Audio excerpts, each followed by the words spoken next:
Airbnb, good old tax cheating, customer cheating Airbnb has been busted cold by regulators for charging customers in US dollars for years.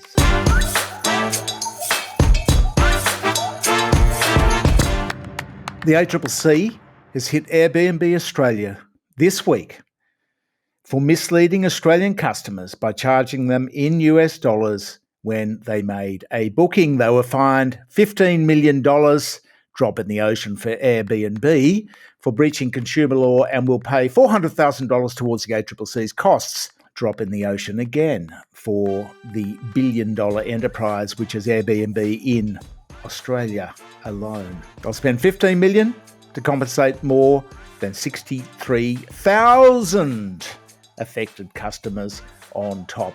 Just 63,000 victims of our scam of the week. Okay, Airbnb, it's not quite up there with the Qantas ghost flights scam, selling 8,000 tickets for flights which didn't even exist. That was pure flair on an industrial scale. And ACCC is going for $600 million on that one. Don't settle it though, ACCC. Take it all the way. Make an example of them.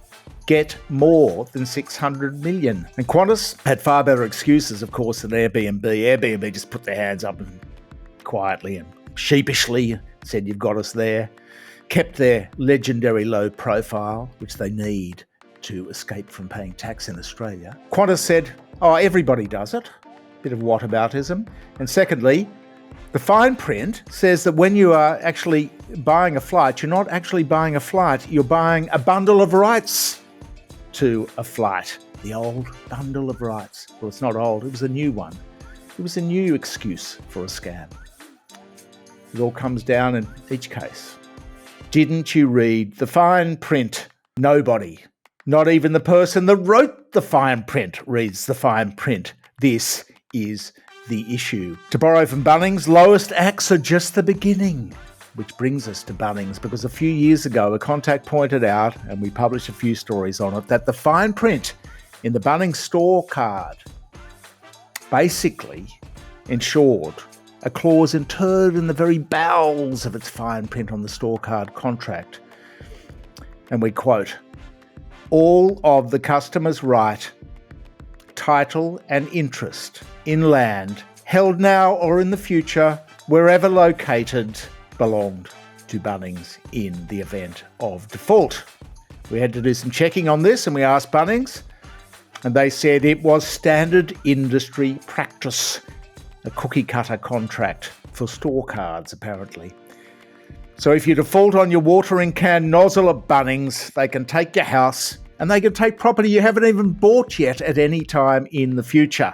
Now that's sneaky, and we assure that Bunnings, which generally acts in good faith, doesn't enforce this, whereas Airbnb simply blithely rip you off up front, pretending that you're paying in Aussie dollars when you're paying 30% more. Here's one for the politicians and policymakers next year.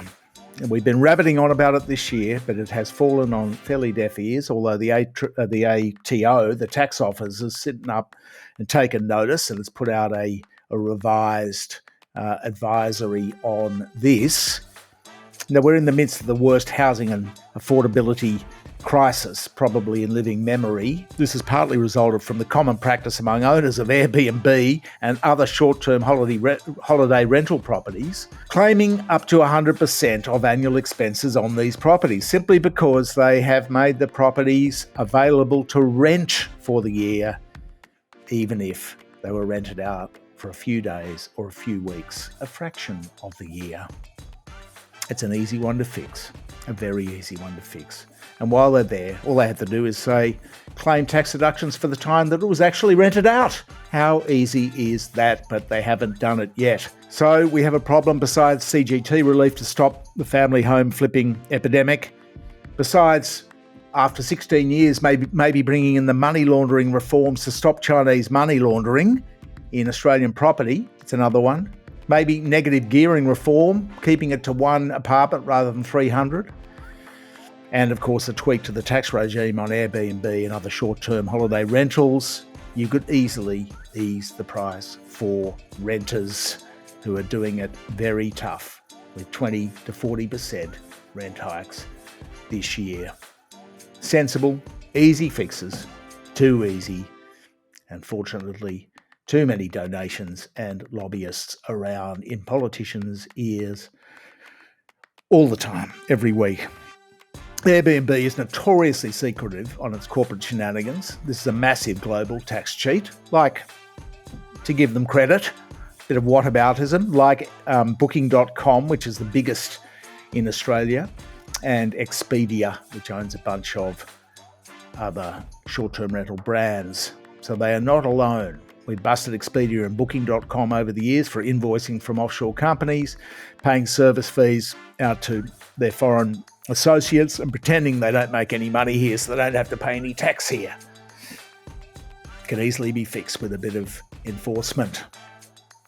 Can we look forward to more enforcement in the new year? Because there are a lot of things that can easily be fixed. Thank you for your support. Please share, like, comment in the section below. Enjoy your Christmas and have a happy new year.